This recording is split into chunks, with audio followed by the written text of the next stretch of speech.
The knock on my apartment door sounded harmless, almost gentle, nothing like the blow it was about to deliver.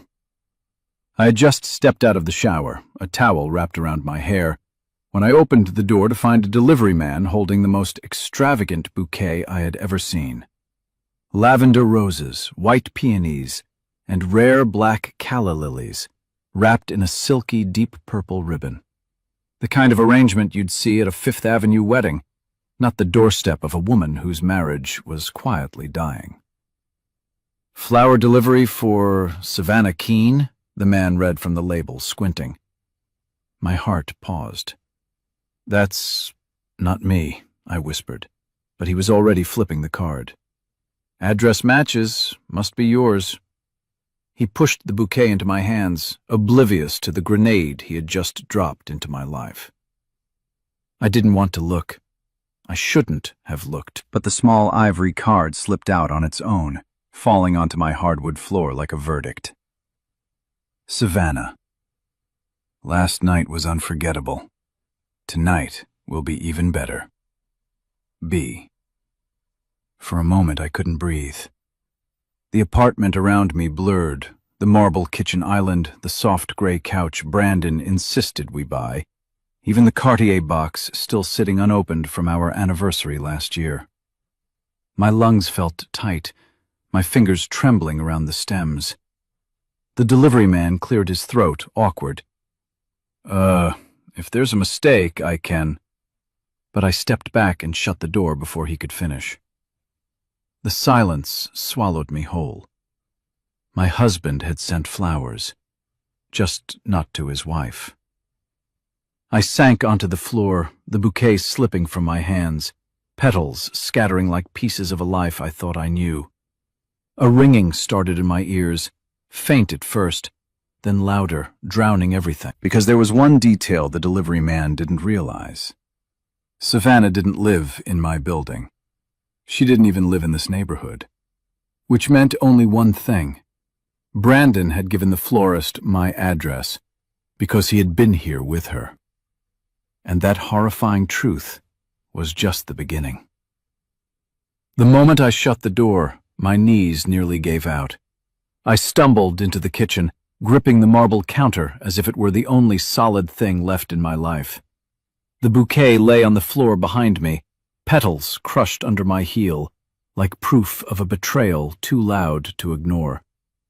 My hands were shaking so violently, I had to steady myself against the stainless steel fridge.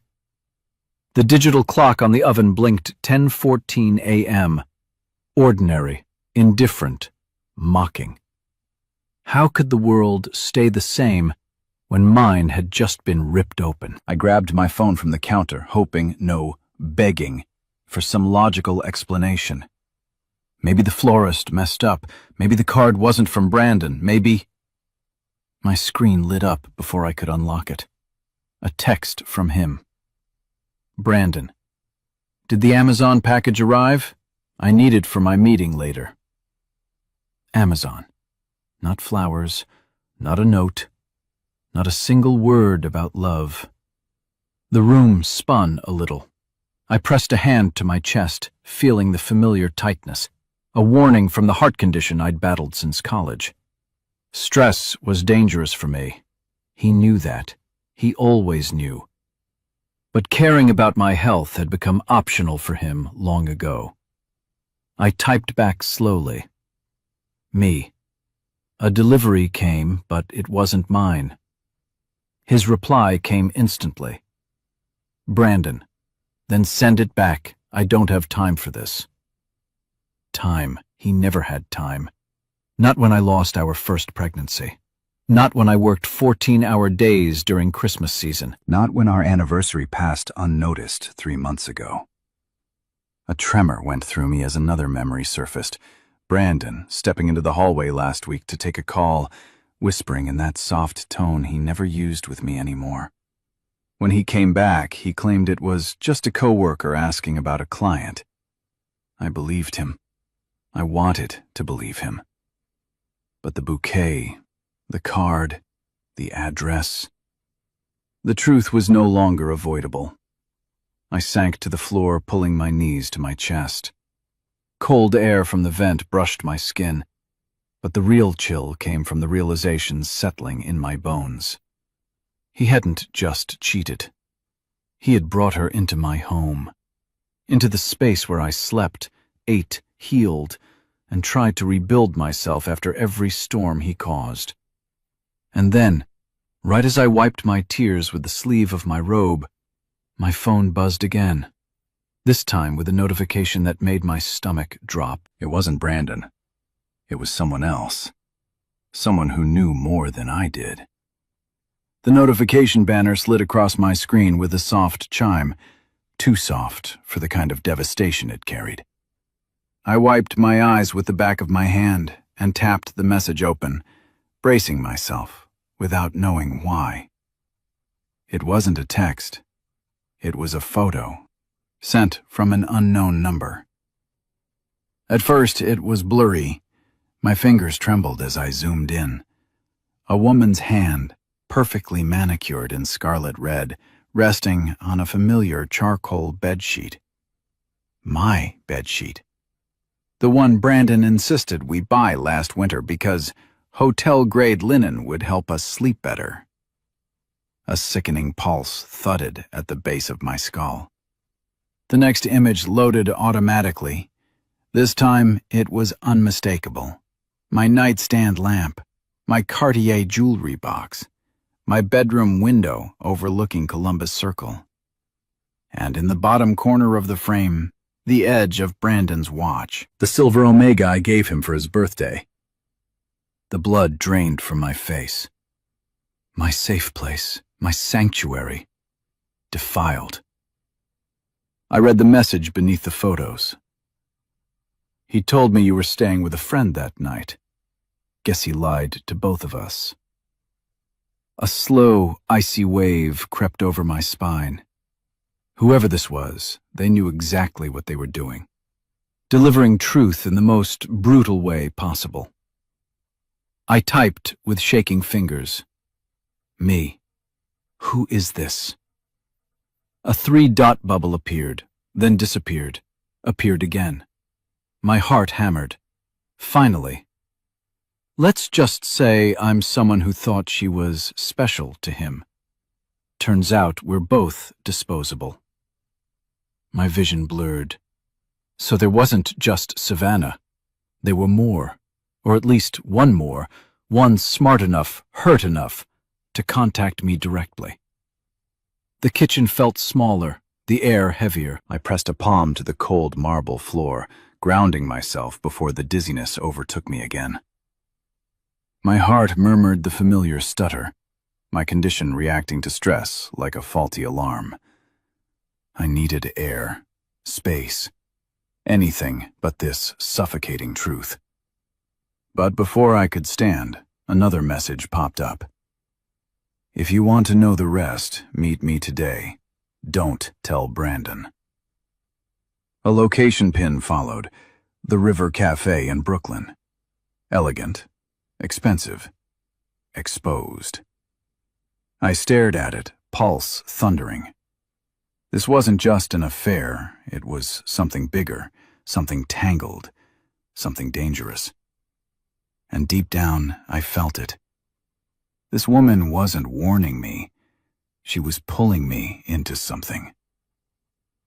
By late afternoon, the sky over Manhattan had turned a muted gray, the kind of color that made the city feel heavier, as if it sensed what I was walking into. I stood outside the River Cafe, its warm glow reflecting on the East River, the Brooklyn Bridge arching overhead like a witness. My fingers tightened around my coat collar as I stepped inside. The hostess guided me to a small corner table. Sitting there, waiting, was a woman I had never seen before. Her beauty wasn't loud like Savannah's. It was sharper, quieter, more dangerous. Dark hair, straight bob, tailored black coat, a pair of diamond studs that hinted she was no stranger to luxury. But her eyes, icy blue, held exhaustion. And something like vengeance. She didn't smile.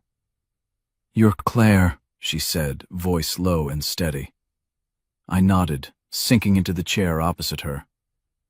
You sent me the photos. Yes, she folded her hands. My name is Elise Turner. Name unfamiliar, story unknown, stakes rising. I forced a breath. How do you know Brandon? A fleeting smirk touched her lips. Let's just say, I used to know him well enough to see through every lie he tells. The waiter approached, but Elise waved him off. Her attention was locked on me. I didn't ask you here to hurt you, she said, but you need to understand the kind of man you're married to. A prickle of dread crawled up my spine. I already know he's cheating. Elise shook her head. No, Claire. That's the smallest part. I froze. She reached into her bag and slid a sleek black envelope across the table. I stared at it, afraid to touch it. Elise, what is this?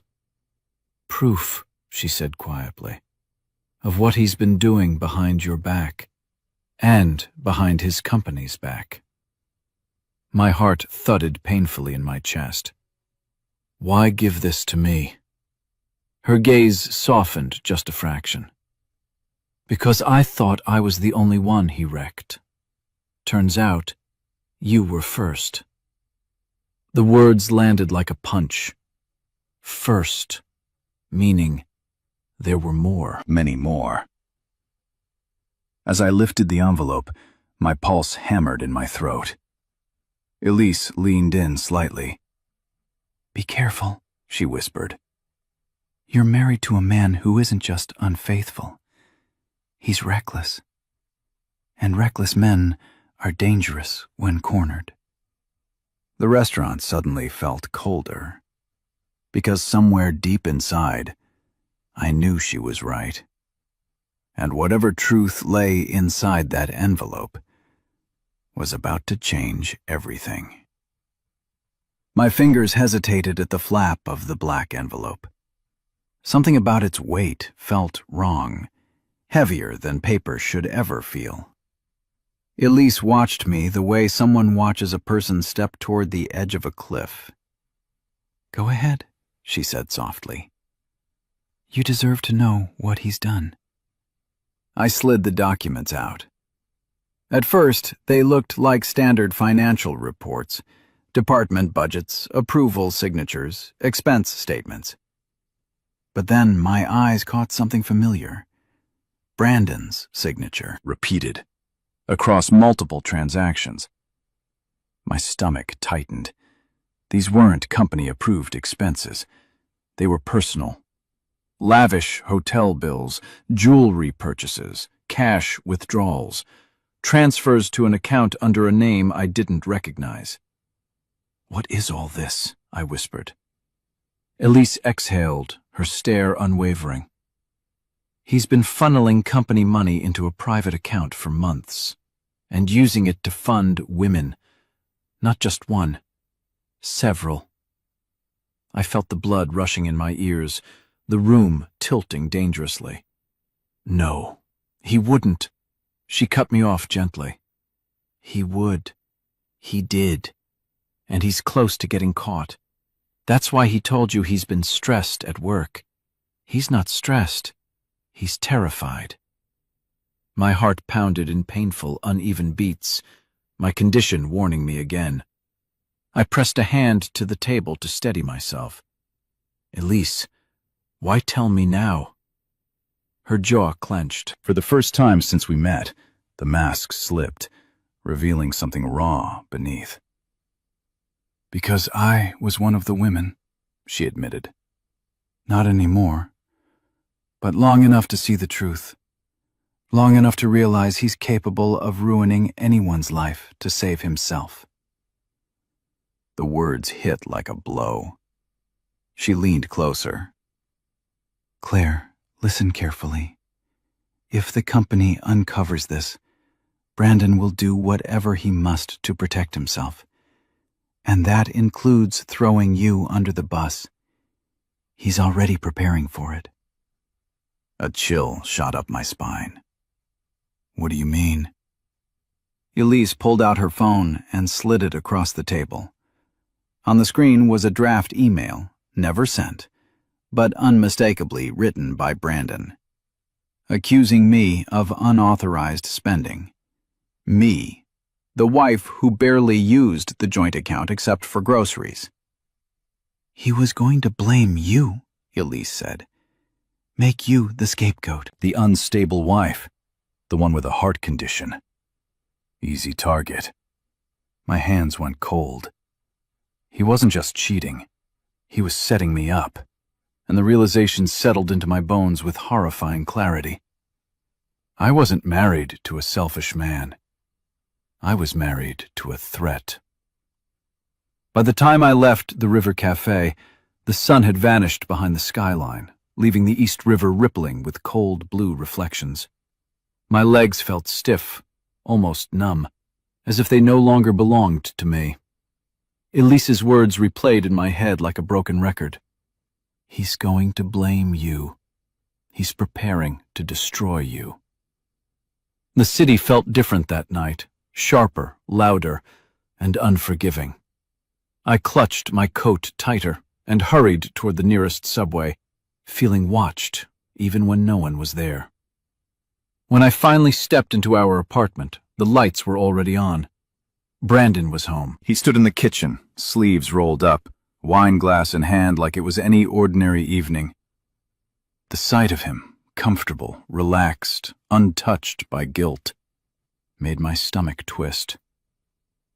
"There you are," he said, voice smooth as polished marble. "Where have you been?" I swallowed hard. "Out." He raised a brow. "Out where?" I set my handbag on the counter, forcing my voice to stay steady. "Brandon, we need to talk." He laughed, a short, dry sound. "About what? The delivery earlier? I told you, just send it back." I looked at him carefully, studying the face I thought I knew. How many times had he lied with that same expression? How many times had I believed him? "Who is Savannah Keene?" I asked quietly. His jaw tensed for half a second, just long enough for me to catch it, before he covered it with a smirk. "You're overthinking again," he said. "This is why you're always stressed." Always stressed. My heart tightened painfully. "And what about Elise?" I pushed. For the first time, his expression changed, vanished, really. He froze completely. I stepped closer. "She sent me everything, Brandon. The hotel bills, the transfers, the emails you drafted blaming me." He slammed the wine glass onto the counter, shards scattering. "Careful," he snapped, voice colder than the river. "You don't know what you're talking about." My breath hitched. The warning was unmistakable. He moved toward me, slow and deliberate. "Whatever lies she fed you, you better forget them. Elise is bitter, jealous, unstable." "She wasn't the one sneaking women into our bed," I said, voice trembling but clear. A vein pulsed in his temple. For a moment, silence stretched. Then he leaned in so close I smelled the wine on his breath. "Claire," he whispered, "if you don't stop this, things will get very, very difficult for you." A chill sliced down my spine, because I suddenly understood this wasn't a husband angry about being confronted. This was a man warning the woman he was about to destroy. His threat hung in the air long after he stepped back, the silence thick enough to choke me. My pulse thudded unevenly, my heart condition reacting like a startled bird trapped inside my chest. Brandon noticed. He always noticed. And tonight, he looked almost pleased about it. "You should lie down," he said, voice smooth but empty. "Stress isn't good for you." The implication was clear. Neither am I. I forced myself to stand straighter, though my legs felt like glass. I'm not letting you pin your crimes on me. His eyes sharpened. Crimes? A dangerous smile curved because he knew something I didn't. You think Elise gave you everything? She didn't. She wouldn't. He leaned against the counter, crossing his arms. She's manipulating you. She wants revenge, and you're the easiest pawn. Pawn. The word stung more than the threat. Before I could respond, his phone buzzed on the island. He glanced at it, then at me, then casually flipped it face down, too quickly. I caught a glimpse of the name on the screen. Aidan Crowell. My breath halted. Aidan, the CEO my company often worked with.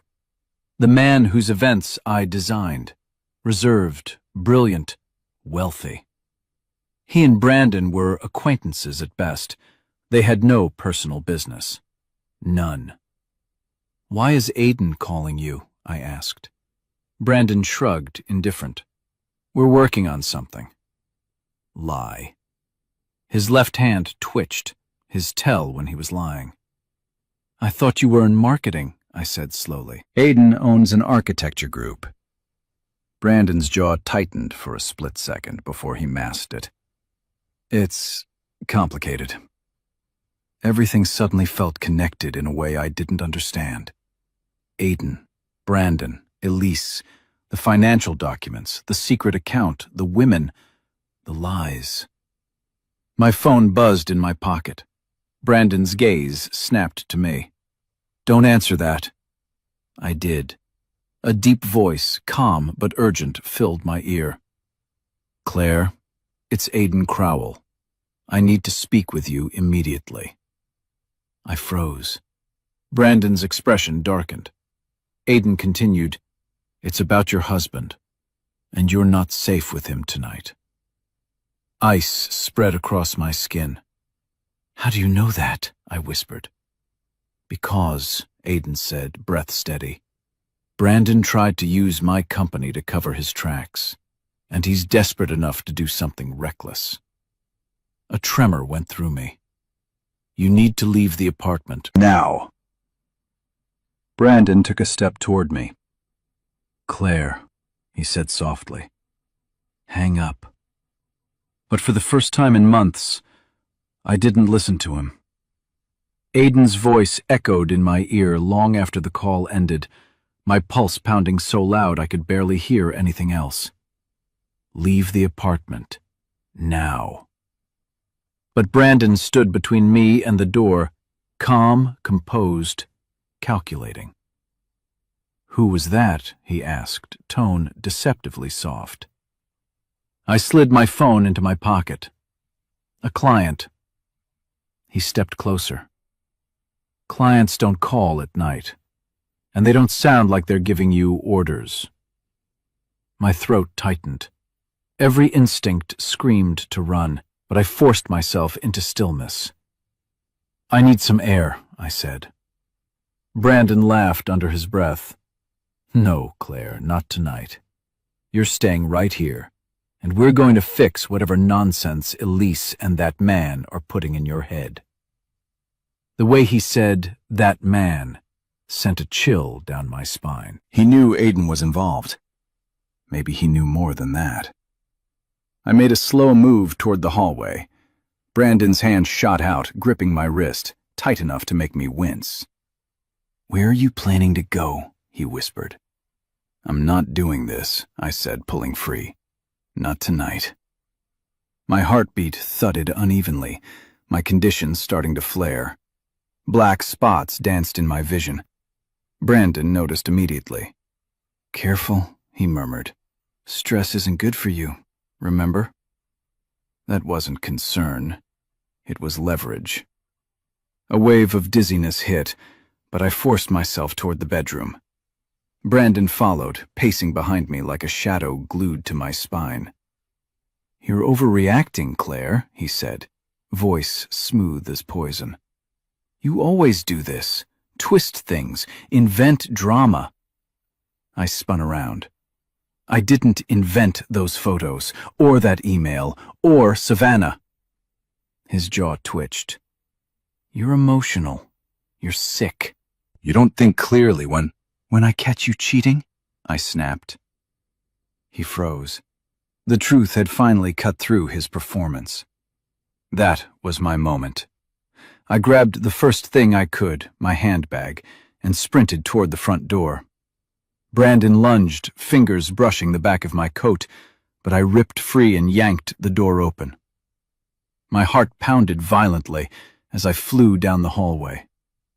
"Claire!" he yelled. "Come back here!" I didn't look back. I stabbed the elevator button. Nothing. I turned and bolted toward the stairs, heels slamming against the metal steps as I descended 2 floors in a blur of fear and adrenaline.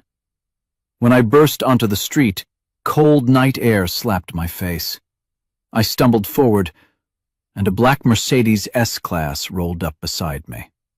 The passenger door opened. Aiden was inside. "Claire," he said, voice steady but urgent, "get in." And for the first time that night, I finally exhaled. The second I slid into the Mercedes, the door shut behind me with a soft, final thud, like the sound of my old life sealing itself away. My heartbeat pounded loud and erratic from the adrenaline and the run down the stairwell. Aiden glanced at me, his jaw tight, eyes sharp with concern. "You're shaking," he said quietly. "I'm fine," I lied. He didn't challenge it. He simply reached over, turned up the heat a little, and pulled the car into traffic with practiced precision. Manhattan lights streaked past the windows, neon, cold, unforgiving, matching the chaos inside my head. "Why were you calling Brandon?" I finally asked, voice trembling despite my effort. Aiden kept his eyes on the road. "I wasn't. He was calling me."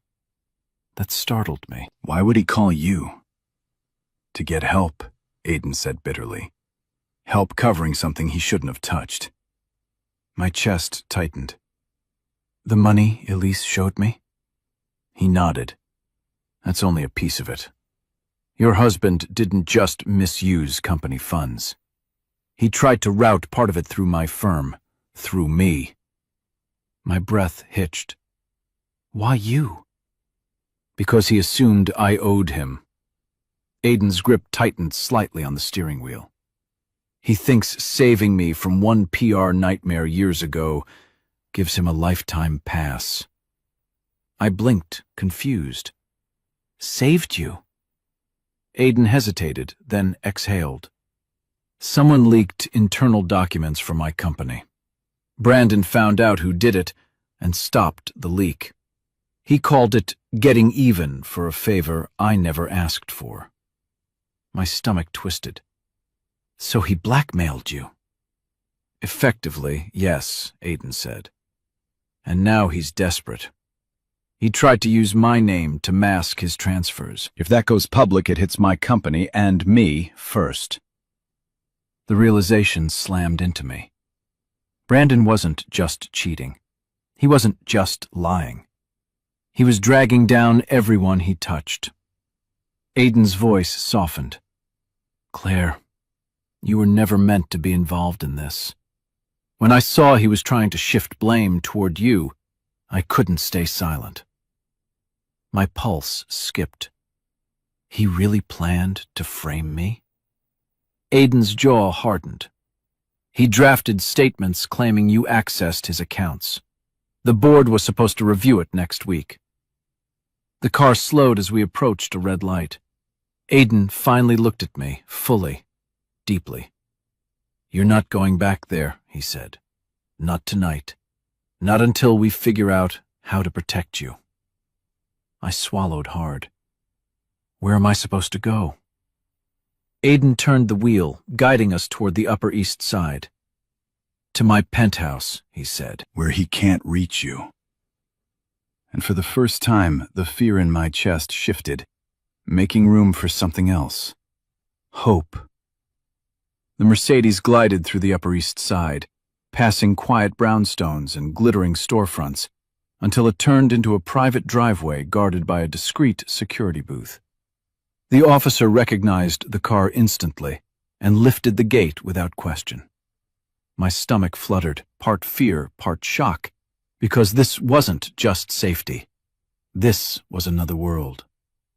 Aiden parked in an underground garage lined with polished concrete and luxury cars. He opened my door himself, his expression steady but unreadable. "Come on," he said gently. "You're safe here." Safe. I hadn't felt that word in a long time. We took the private elevator up to the 32nd floor. My reflection in the mirrored walls looked like a ghost, pale, shaken, mascara smudged. Aiden stood beside me, tall and composed, but I noticed the tension in his jaw. He wasn't unaffected by this. When the elevator doors opened, warm light spilled out. His penthouse wasn't ostentatious. It was elegant, understated, with floor-to-ceiling windows revealing the Manhattan skyline glittering against the night. A soft beige sofa, a marble fireplace, shelves filled with architecture books, and a Mont Blanc pen resting beside an open notebook on the counter. This wasn't a bachelor pad. It was a sanctuary. Aiden rested a hand lightly on the back of a chair. "Sit. I'll get you water." I lowered myself onto the sofa, trying to steady my breathing.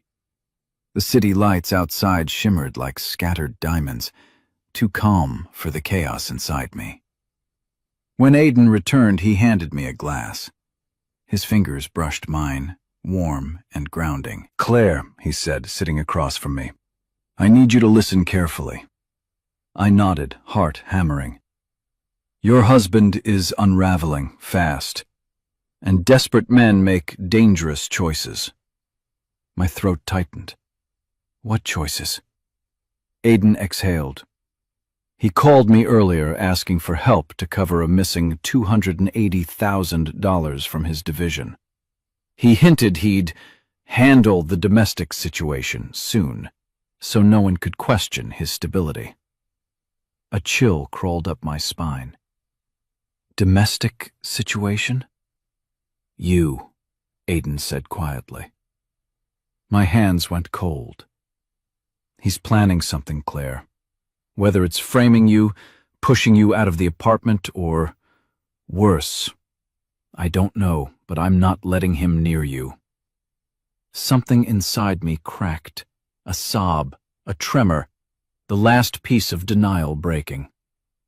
"I don't know how to do this alone," I whispered. Aiden leaned forward, his voice steady, unwavering. "You're not alone anymore." And for the first time in a very long time, I believed it. Sleep didn't come easily.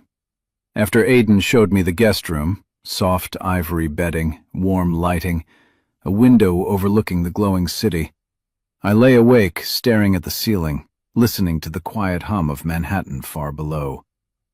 It should have been peaceful, should have felt safe. But nothing inside me felt safe. Every time I closed my eyes, Brandon's voice slithered back into my mind. "Careful. You don't know what you're talking about. Things will get very, very difficult for you." Threats dressed as concern. My chest tightened again, that familiar flicker of pain beneath my ribs. Stress was the one thing my heart couldn't handle. But how could I not feel it? My entire world had cracked in a single day. A soft knock tapped against the door. "Claire?" Aiden's voice, gentle. "Are you awake?" I hesitated. "Yes." He stepped inside, keeping a respectful distance, staying near the doorframe like he didn't want to overwhelm me. His shirt sleeves were rolled to his elbows now, hair slightly tousled, like he'd been pacing instead of sleeping. "I heard you moving around," he said. "Do you need anything?" I sat up, pulling the blanket around me. "I don't know what I need." He nodded, as if he understood more than I expected. When everything fell apart for me years ago, I couldn't sleep either. I frowned. You? You seem so in control. Aiden gave a small, rueful laugh. Everyone looks in control from the outside. For a moment, silence filled the space between us, not tense, but fragile. He stepped a little closer. Claire, you've been hurt in more ways than you can process right now. Betrayal, fear, humiliation, uncertainty, all compacted into one day. No one could handle that alone. My eyes stung. I'm scared he'll come after me. Aiden's expression hardened with resolve. He won't. There's 24/7 security downstairs, and if he tries anything, he'll regret it.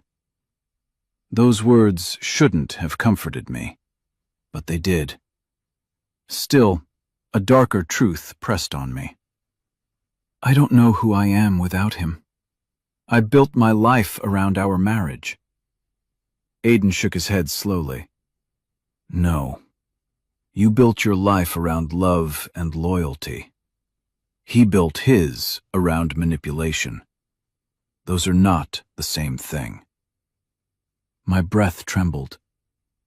Claire, he said softly, you're stronger than you think. You left him. You chose yourself.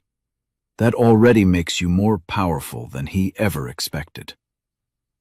Something warm flickered in my chest, small, fragile, but real. Hope, again. Morning arrived too quickly. The soft gold light spilling through the guest room blinds felt out of place in the chaos of my life. I hadn't slept more than 2 hours, but the adrenaline kept me moving. When I stepped out into the living area, Aiden was already there, coffee in hand, sleeves rolled, studying something on his MacBook Pro with a deep frown. He looked up as soon as he heard me. Morning, he said gently. How's your heart? I pressed a hand to my chest. Still beating. That's a start. He set his coffee down. Claire, we need to go over something important before anything else happens. The seriousness in his tone sent a prickle of fear down my spine. What is it? Aiden turned the laptop toward me.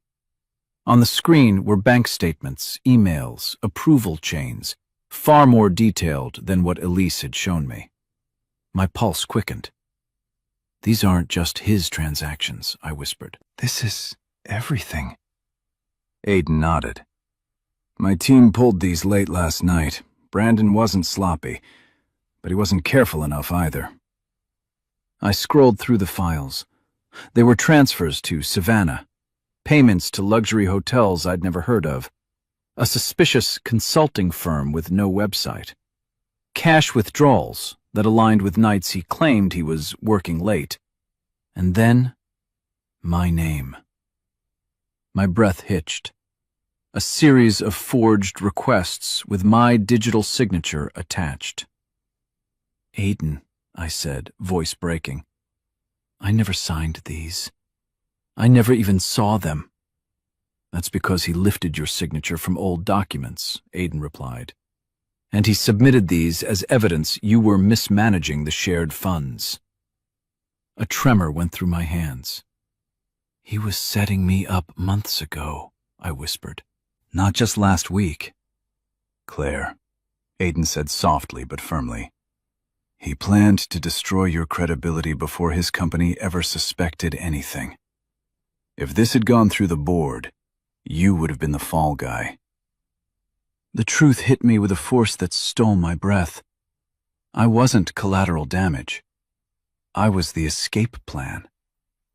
Aiden leaned forward. There's more. I swallowed hard. More? He clicked another folder. It contained screenshots, messages Brandon had exchanged with Savannah. Flirtatious, manipulative, careless. But one thread pulled my stomach into a knot. Savannah, you promised you'd get rid of the apartment situation.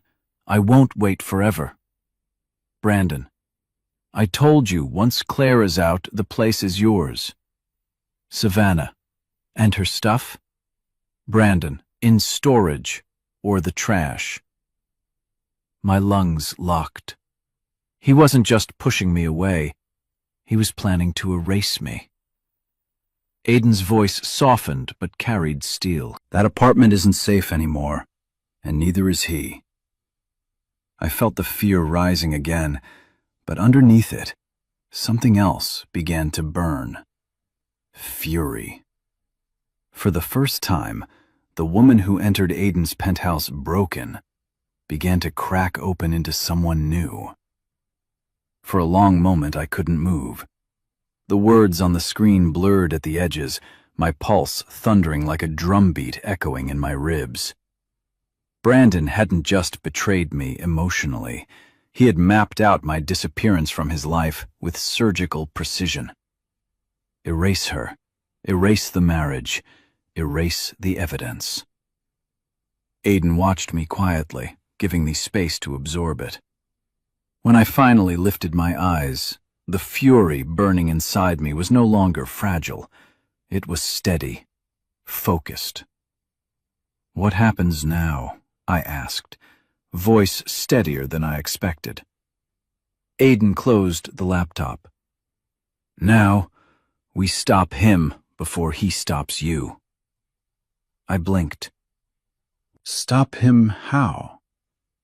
He leaned back slightly, thinking, his expression turning sharp, strategic.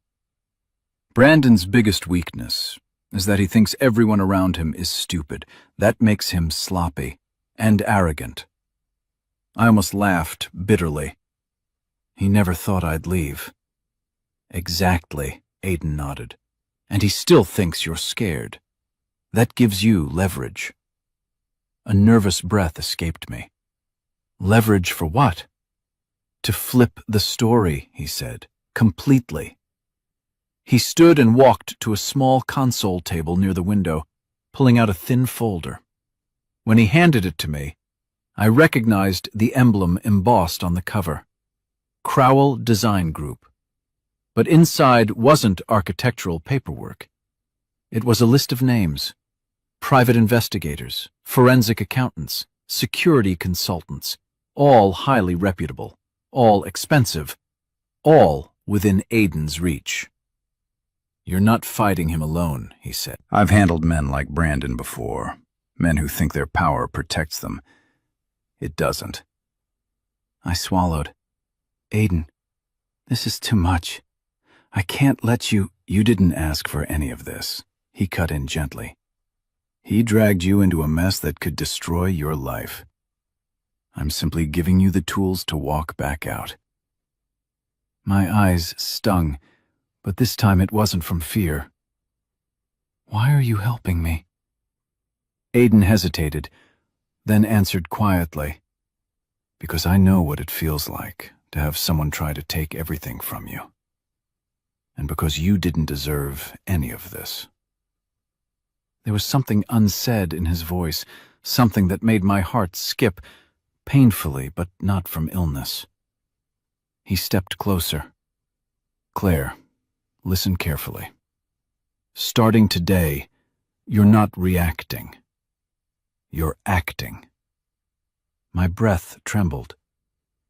"Acting how?" Aiden's expression hardened with resolve. "We gather everything.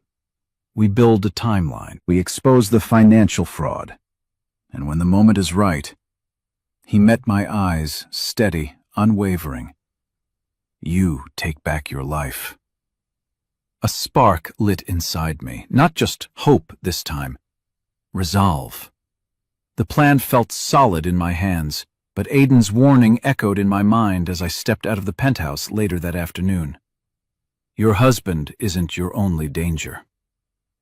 I didn't understand what he meant until I received a text the moment I exited the elevator.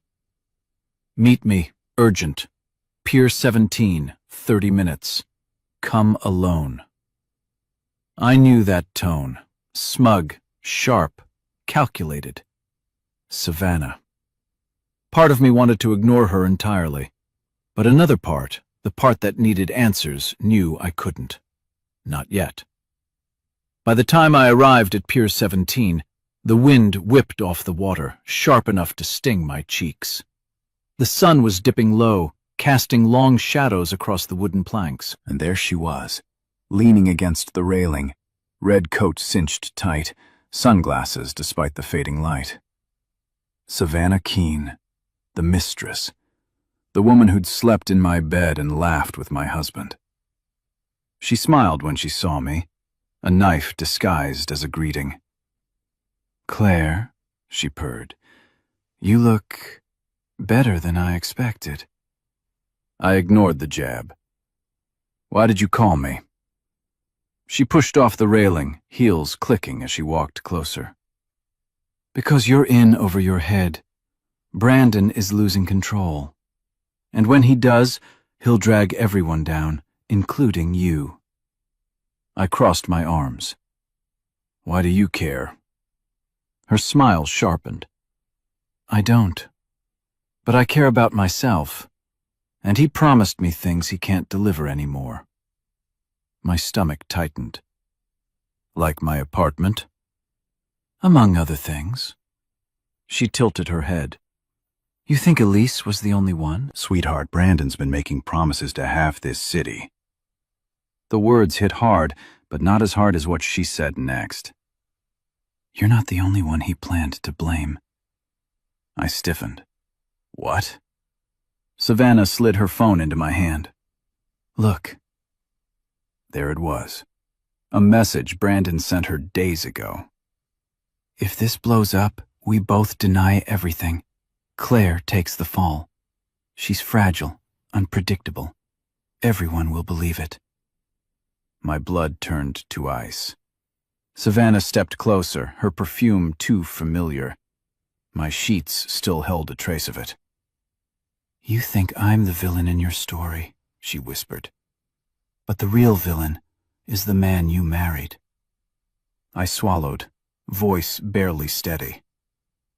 "What do you want from me?" She smirked. "Not much. I just want to survive." And right now, the only way to do that is to make sure Brandon doesn't. Her words cut through the cold air, and for the first time, I realized Savannah wasn't here to threaten me. She was offering an alliance. A dangerous one. For a long moment, I just stared at Savannah, wondering how the woman who destroyed my marriage had somehow become the only person willing to tell me the truth. The wind whipped her hair across her face, but her expression didn't waver. She was confident, calculated, a survivor. I hated that part of me understood her. "I'm not teaming up with you," I finally said, stepping back. "This isn't a game." She smirked. "Claire, it became a game the moment Brandon involved me. And Elise, and God knows who else. You're just late realizing it." She wasn't wrong, and that infuriated me. Savannah sighed dramatically, rolling her eyes. "Look, I didn't call you here to argue. I called because Brandon is spiraling, and spiral men do stupid things. Dangerous things." Her tone dropped, sharper now, more serious. "He's scared of you, Claire." I blinked. "Scared? Of me?" She nodded. "You know too much now, and you have something he can't control." "What?" "Empathy." She crossed her arms. "People believe you, not him. You think HR or his board or the press will side with a man who's been cheating, skimming money, and trying to blame his sick wife?" My breath caught at the word sick. My heart condition. Brandon had weaponized it against me for years. Savannah noticed the shift in my expression. "Exactly. If this blows up, he's done. Professionally, socially, financially. Men like Brandon don't survive scandal. They implode." A chill rippled through me. So what are you saying? I'm saying he's preparing a last move. Her voice was steady, icy. He's cornered. Cornered men either confess or set the whole board on fire. The wind howled between us. I saw his texts today, she continued, pulling out her phone. He's talking to someone else now. Someone who can help fix the Claire situation. A lump formed in my throat. Fix me? Don't look so shocked. Savannah's voice softened just slightly. Brandon only cares about Brandon. He'll sacrifice anyone, even me, especially you. My pulse pounded painfully. Why are you helping me? I whispered. Savannah finally let her mask slip. There was hurt beneath her arrogance, fear beneath her confidence. Because I was stupid enough to believe him once, she said, and it almost cost me everything. She stepped closer, lowering her voice. And because if we don't work together now, he'll take us both down. Something inside me shifted. Not forgiveness, not trust, but recognition. Brandon wasn't just a cheater. He was a threat. And the two women he underestimated most were about to become his biggest problem. I didn't sleep that night. After leaving Pier 17, Savannah's words kept echoing through my mind, haunting, sharp, painfully true. Cornered men set everything on fire. By the time I returned to Aiden's penthouse, my nerves were coiled so tightly I felt like I might snap. Aiden noticed instantly. What happened? He asked. Savannah, I whispered. She showed me things, messages. Brandon is planning something. Aiden's expression darkened. Then we need to move faster. He called his security team, spoke in low, clipped tones, and within minutes we were in his Mercedes again, heading straight toward the apartment Brandon and I once shared. You can't go in alone, Aiden said firmly. I know, I whispered. But I also knew I couldn't avoid the place forever. My life was in there, my memories, my proof. When we pulled up to the building, everything looked normal, too normal. The concierge nodded at me politely, unaware of the storm boiling beneath the calm exterior. Inside the elevator, my heart thudded painfully. The closer we rose to my floor, the harder it became to breathe. When the doors opened, I froze. My apartment door was slightly ajar. Aiden stepped in front of me instantly, raising a hand. Stay behind me. He pushed the door open slowly. The lights were off. The air smelled wrong, musty and cold, as if someone had been here for hours. His footsteps were silent on the hardwood floor as he scanned each room. Then, Claire, he called from the bedroom, voice tight, controlled. Come here. Carefully. My stomach dropped. I walked in slowly, then stopped dead. My closet was empty. Not just tidied, not rearranged. Empty. Clothes gone, shoes gone, boxes gone, everything gone. Aiden crouched near the bed where something lay on the floor. He picked it up and held it out to me. A storage unit receipt, paid under my name, signed with a forged version of my signature, scheduled for pickup tomorrow morning. I felt the room tilt. He was moving your things out, Aiden said quietly. No, I whispered, backing up, shaking my head. He wouldn't do that without. But deep down, I knew he would. He already had. A tremor ran through me, my chest tightening sharply. I pressed a hand to my ribs, breath shuddering. Aiden stepped forward. Claire, breathe. Look at me. But then his expression shifted. eyes narrowing at something behind me. "Claire," he said slowly, "don't turn around." I froze, because someone else was inside the apartment. My breath caught in my throat. Aiden's voice, low, firm, and deadly calm, hung in the air. "Claire, don't turn around." Every muscle in my body locked.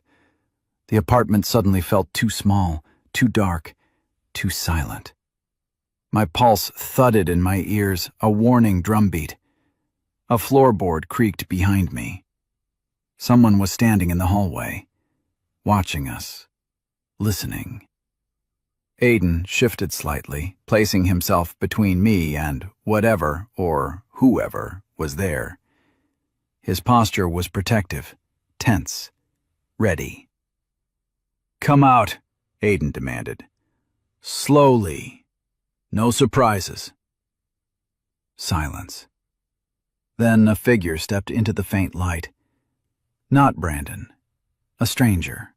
Tall, broad shoulders, worn leather jacket, dark hair, eyes sharp and assessing. My stomach plunged. "Who are you?" Aiden demanded, voice steady but edged with danger. The man lifted his hands calmly. "Relax. I'm not here to hurt anyone." "That's exactly what someone here to hurt someone would say," Aiden snapped. But the man ignored him, his gaze locked on me. "You're Claire Whitman, right?" My breath faltered. "Yes?" He nodded slowly, almost sympathetically. "You don't know me, but your husband does." A chill rushed through me. Aiden stepped forward. "Answer the question. Who are you?" The stranger pulled a small leather wallet from his jacket and tossed it onto the bed. Aiden picked it up, flipping it open. His expression shifted. Confusion, then shock, then fury. He held it up so I could see. A badge. Private investigator. New York State license. The man spoke quietly, almost apologetically. "My name is Marcus Hale. Brandon hired me 6 months ago." My stomach twisted. "To investigate what?" Aiden asked sharply. Marcus looked directly at me. "You." The floor seemed to drop beneath my feet. "Why?" I whispered. Marcus hesitated, just a moment, but it was enough to confirm everything I feared. "Because," he said, "Brandon needed dirt on you. Something he could use if his financial scheme was exposed." I felt Aiden's hand at my elbow, steadying me as my vision swayed. "But here's the thing," Marcus continued, stepping closer. "I didn't find anything. You're clean. Too clean. And that made Brandon nervous." He reached into his jacket again, slowly, and held out a flash drive. "This is everything," Marcus said. "Evidence, messages, recordings. The real story of your husband." My heart pounded. "Why give it to me?" I whispered. Marcus exhaled. "Because last week, Brandon told me to plant evidence against you." A pause. "I don't frame innocent people." The room fell silent. This wasn't just betrayal anymore. This was war.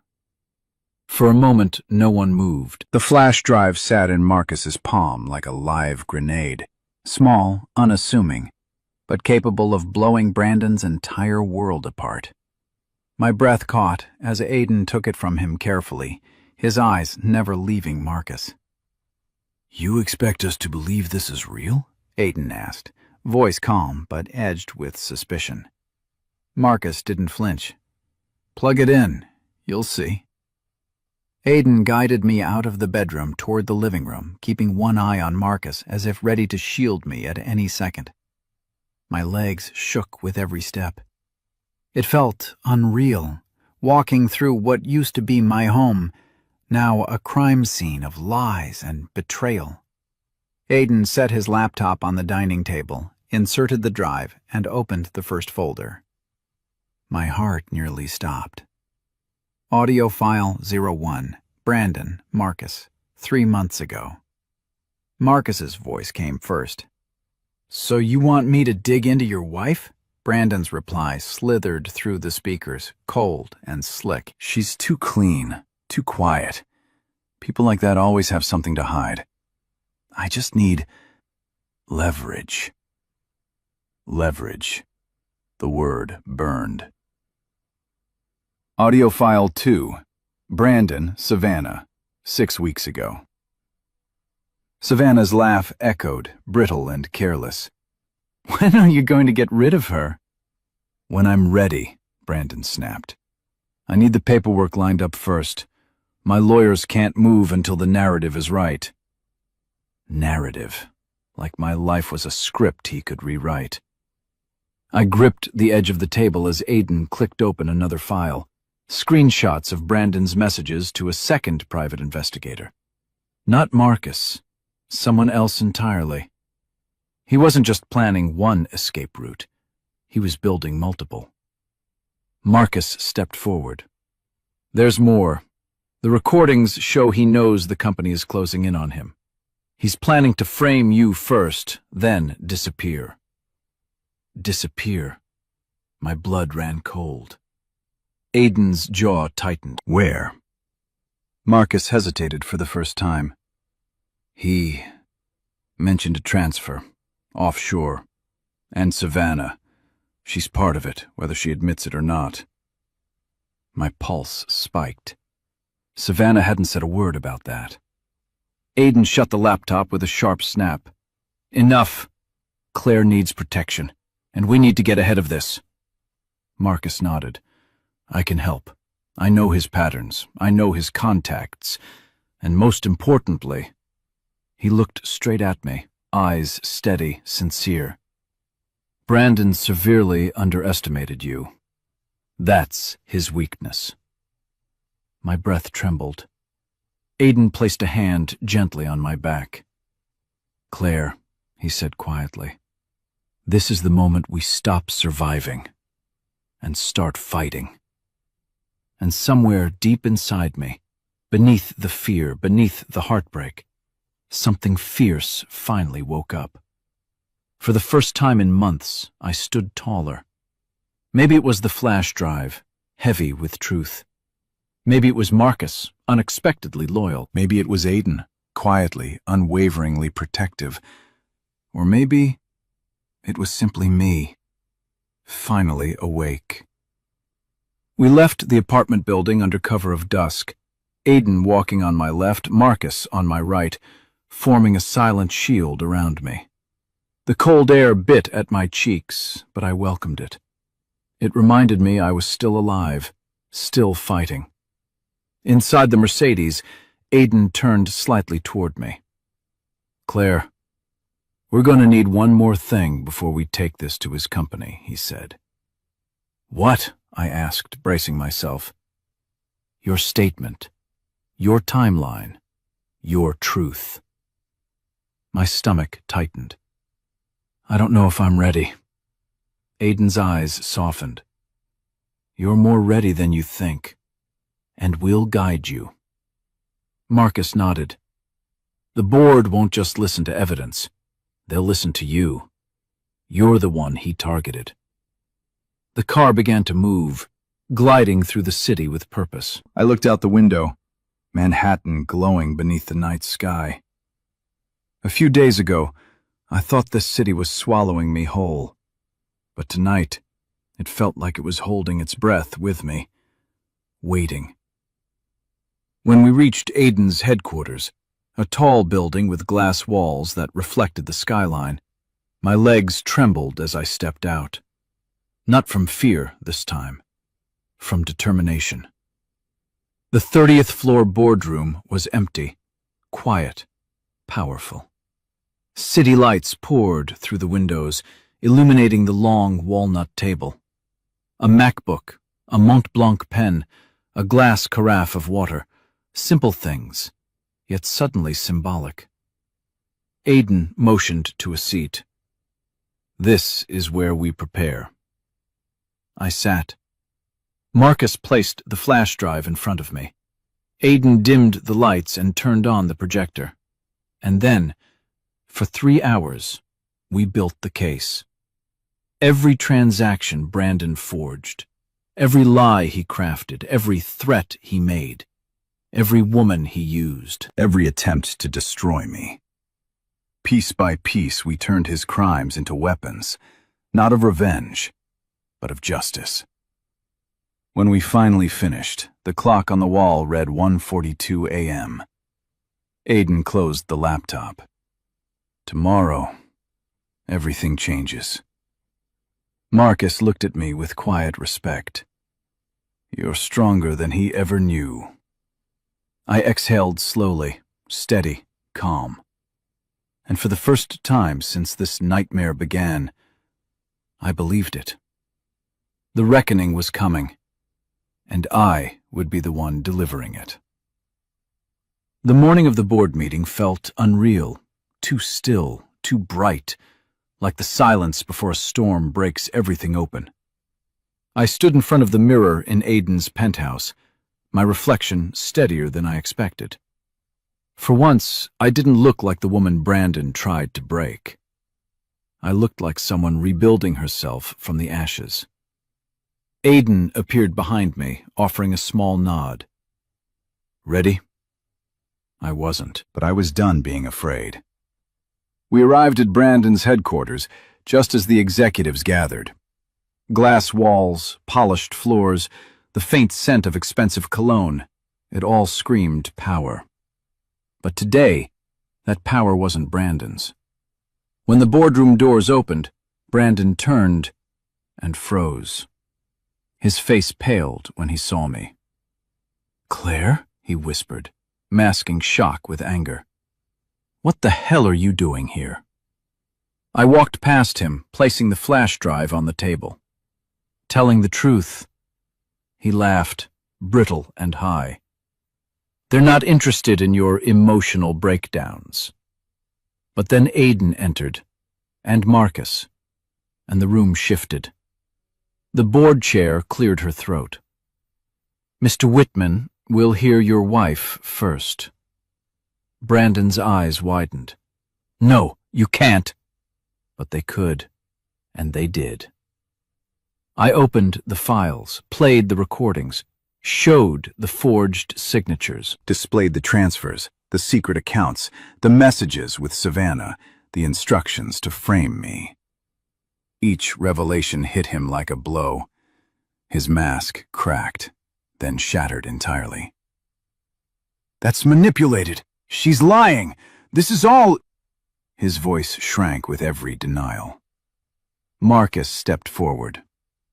"Every file is authenticated. I collected most of them myself." Silence. Then the board chair spoke. "Brandon Whitman, you are hereby terminated effective immediately, and the company will pursue legal action." Brandon lunged toward me, fury twisting his face. But Aidan stepped between us, steel in his voice.